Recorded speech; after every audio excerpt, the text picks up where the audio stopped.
Nigeria is heating up again. Sowore isn't backing down, he's setting a new date for the Free Nnamdi Kanu now protest. And this time, he's not alone. Peter Obi has spoken, calling for Kanu's immediate release. Two strong voices. One powerful message. Justice can't wait any longer. The dust hasn't settled in Abuja. Barely some hours after the last protest, Omoyele Sowore is back, stronger, sharper, and more determined. He's not giving up on Mazi Nnamdi Kanu. Not now. Not when the calls for freedom are getting louder. Sources close to the activist say he's already working on a new date for the next Free Nnamdi Kanu now protest. He believes the fight for Kanu's release is not just about one man, it's about justice itself. Sowore's tone has changed. It's no longer a cry. It's a warning. He said, "You can't silence people forever. You can jail a man, but you can't jail the truth." This new protest plan comes after security operatives tried to block the last one, yet people still showed up. They came out, holding placards, chanting peacefully, demanding that the government respect the court orders. Now, the question everywhere is, when is the next protest? Sowore hasn't dropped the exact date yet, but insiders say he's planning something peaceful but powerful. He wants Nigerians to understand that this is not about politics, it's about principles. The same government that says people are free to speak should not be afraid of peaceful voices, he said. But this time, something different is happening. Because while Sowore is planning from the activist front, Peter Obi, the Labour Party presidential candidate, has also stepped in with calm but firm words. He's saying what many Nigerians have been whispering, that keeping Nnamdi Kanu behind bars won't solve anything. That at this stage of Nigeria's struggle, the nation should be talking about fixing problems, not creating new ones. And that's where everything begins to change. But before that change can happen, Sowore's camp is preparing for another showdown. His team is said to be in contact with several rights groups, student bodies, and civic organizations. They're working quietly, building support from the ground up. No threats. No violence. Just a clear demand: release Nnamdi Kanu and obey the rule of law. Many Nigerians still remember how tense the last protest was. Roads were blocked, security checkpoints filled the streets, and the atmosphere in Abuja felt heavy. Yet people still came out. Ordinary men and women, traders, students, and activists, all marching with one voice. And now, Sowore wants to channel that same energy again, but in a smarter way. He believes that consistency is key. He believes that the government only listens when the people stay on their feet and refuse to be scared. A source close to him described the new plan as organized pressure. The idea is not just to protest, but to remind everyone, including those in power, that Nigerians are watching. It's no longer just a cry from a few activists, it's a growing national question. Why is Nnamdi Kanu still in custody after multiple court rulings? Why is his case dragging endlessly when the courts have spoken clearly? These are the questions echoing across radio stations, social media, and conversations in markets and buses. The country may be divided by politics, but on this issue, many seem to agree: justice delayed is justice denied.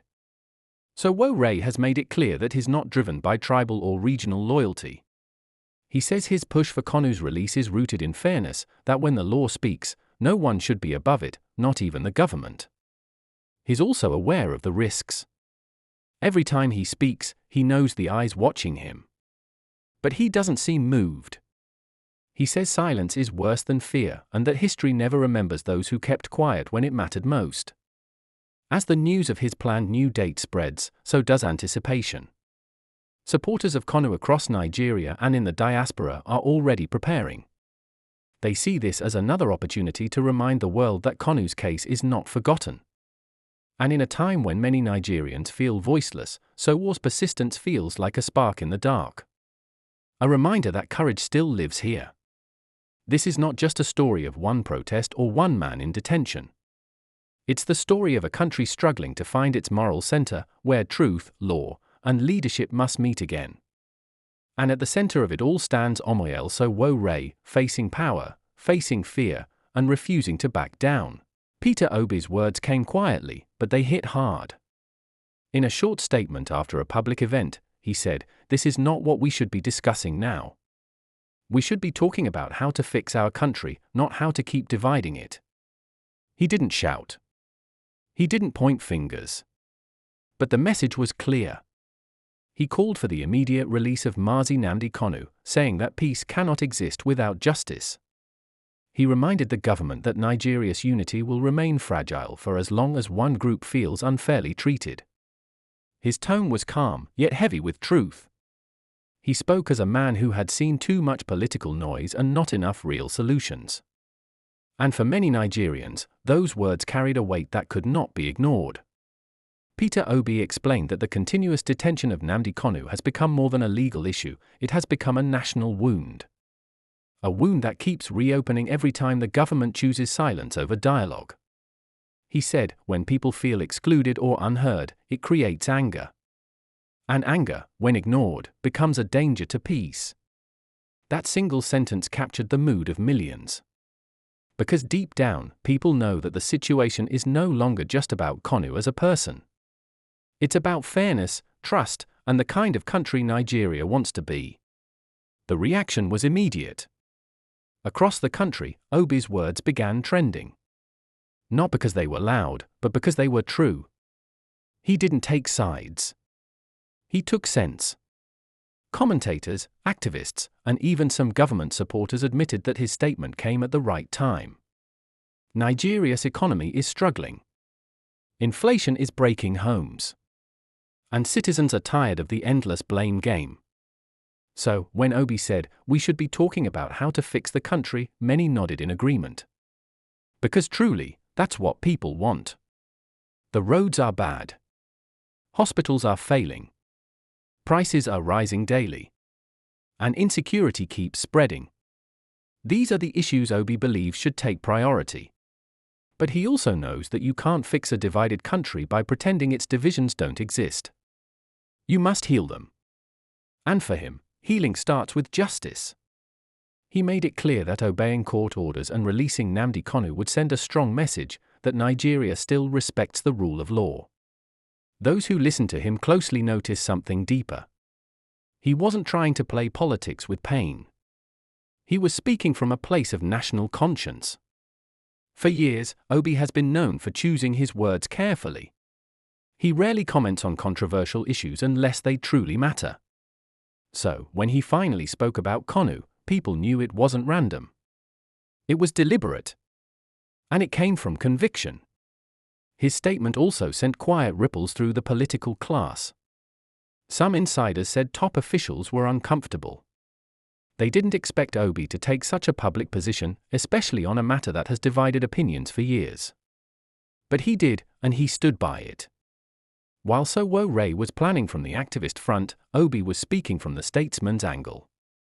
Two different approaches, but one shared goal: justice. And that's what made the moment powerful. It showed that the demand for Kanu's release was no longer limited to protests or street movements. It was now coming from respected political voices as well. Even some religious leaders quietly supported Obi's message. They said peace cannot thrive in an atmosphere of resentment. That to move forward as one nation, the government must learn when to show strength through mercy. Meanwhile, supporters of Kanu welcomed Obi's statement with deep emotion. To them, it meant recognition that someone with national influence finally understood their pain. On social media, one simple line stood out again and again: Obi said what many have been afraid to say. But Obi didn't stop at words. He called on both the federal government and the political elite to begin a genuine dialogue that could calm tensions and rebuild trust. He said that a country cannot grow when its citizens see justice as selective.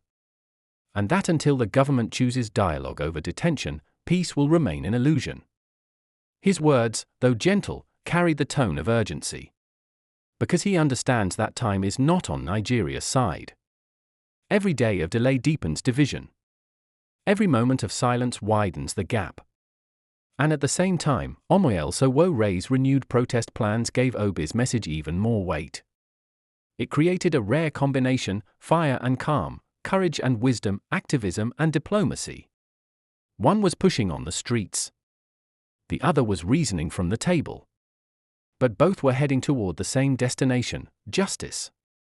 That unity of purpose, though unplanned, began to awaken a new kind of awareness across the country.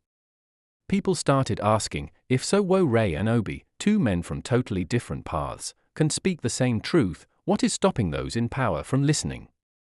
It was a fair question, and one that may soon demand an answer. Because when justice becomes a movement, silence is no longer safe.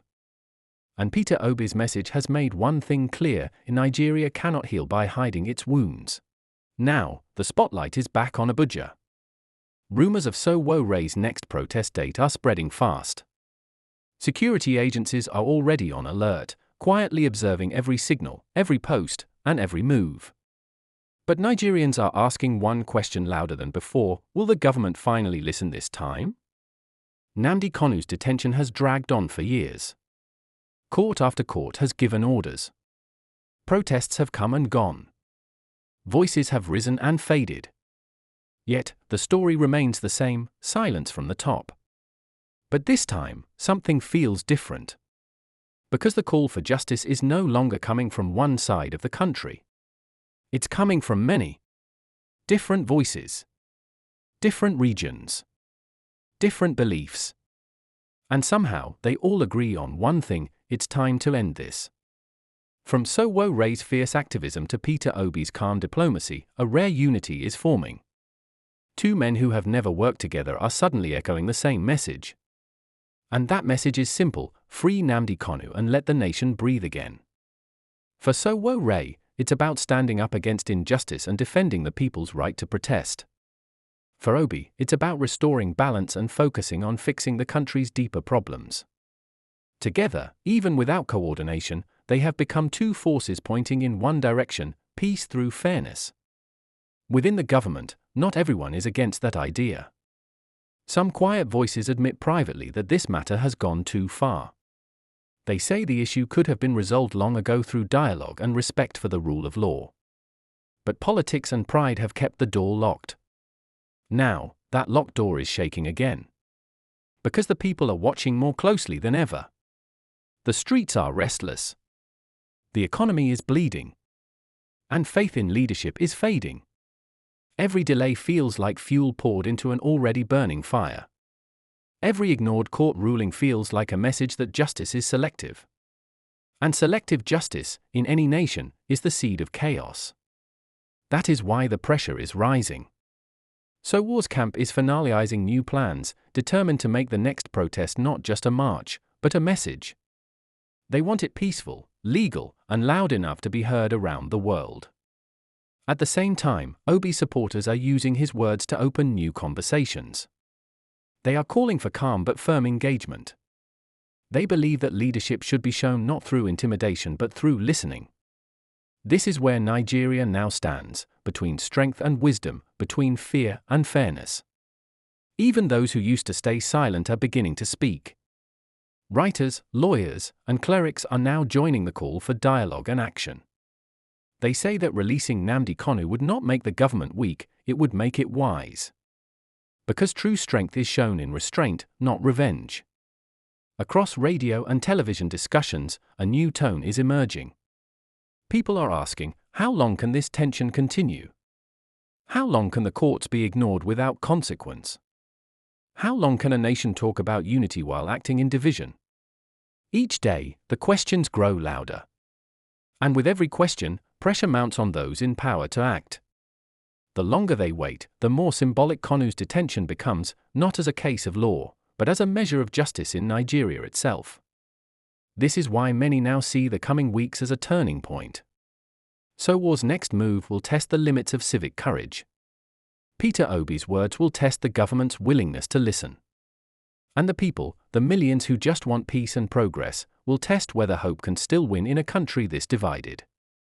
If the government takes the bold step to free Kanu, it could open a new chapter of reconciliation.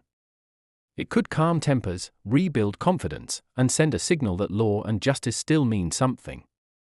But if it refuses, the tension could deepen further. And in a nation already struggling to breathe, that is a risk no one should take. because this is bigger than one man. It's about the soul of the nation, about whether truth still matters, and whether justice can still speak without fear. As the world watches, one thing is clear. Nigeria stands at a crossroad. One path leads to healing. The other leads to more division. The choice, once again, lies in the hands of its leaders. And the clock is ticking.